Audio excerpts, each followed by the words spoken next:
This is your Bible Geeks Daily Download, Lessons in Demon House Hunting. Ever notice that when you tell yourself not to do something, it tends to backfire? The bug bite you try not to scratch, the blemish you try not to look at, the thought you try not to think, the more you fight it, the stronger the pull. Why is that? Jesus tells a strange parable about an evicted demon that offers a solution. This unclean spirit had a home in some demon-possessed person, and then he left and wandered wearily through the desert. Then it says, I will return to my house from which I came, and when it comes, it finds the house empty, swept and put in order. Matthew chapter 12, verse 44. This demon, like the evil opposite of the prodigal son, decided that things weren't so bad where he came from, and maybe he should go back. Evidently, demons like a clean house. And it was so lovely, he invited 7 of his closest demon friends to move in with him. And as Jesus says, the last state of that person is worse than the first. Matthew chapter 12, verse 45. When you want to sell your house, you clean up the place. You make it attractive for prospective new residents. Jesus describes something like that. A person who straightened up his space and made it inviting, but never chose a new resident. He kept it orderly, but empty, never moving Jesus and his teachings in.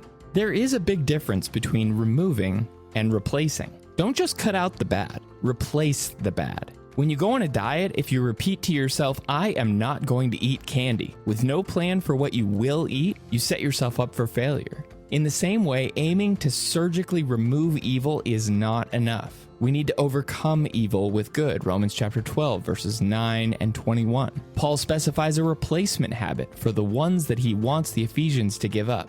Stop lying and start telling the truth. Stop stealing and start working hard to share with others. Stop talking garbage and start speaking grace.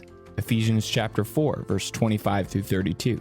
Spare time gets filled with something. Rather than just freeing up time by eliminating unfruitful activities, replace the activities. Rather than just scolding yourself for thinking a lousy thought, actively pursue good ones. Philippians chapter 4, verse 8.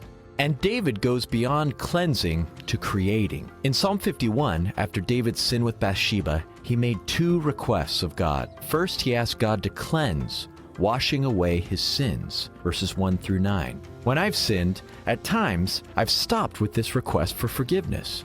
But David knows he needs to go further. He asks God to create something new in him, Psalm 51, verse 10. Using the same word that describes God's acts of creation in Genesis, David says, create in me a clean heart. Washing the guilt of sin from your heart isn't enough. You need to replace it with a new kind of spirit. May God forgive us and fill us with himself.